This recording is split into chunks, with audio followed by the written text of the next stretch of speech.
জুলাই সনদ বাস্তবায়নে জাতীয় নির্বাচনের দিনে গণভোটের প্রস্তাব আলী রিয়াজের পর্যালোচনা করে সিদ্ধান্ত জানাবে রাজনৈতিক দলগুলো।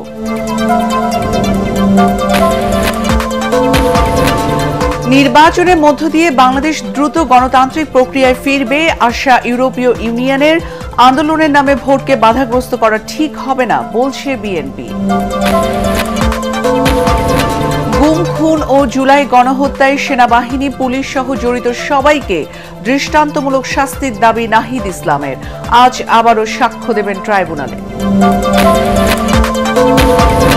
26 সেপ্টেম্বর জাতিসংঘের সাধারণ পরিষদে বক্তব্য রাখবেন ডক্টর ইউনূস।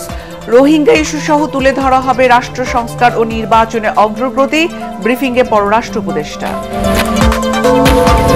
এবং 6 দফা দাবিতে রাজধানী সহ দেশের বিভিন্ন স্থানে পলিটেকনিক শিক্ষার্থীদের সড়ক অবরোধ, যানজটের চরম ভোগান্তি। আজ সারা দেশে শিক্ষা প্রতিষ্ঠানে অবস্থান কর্মসূচির ডাক।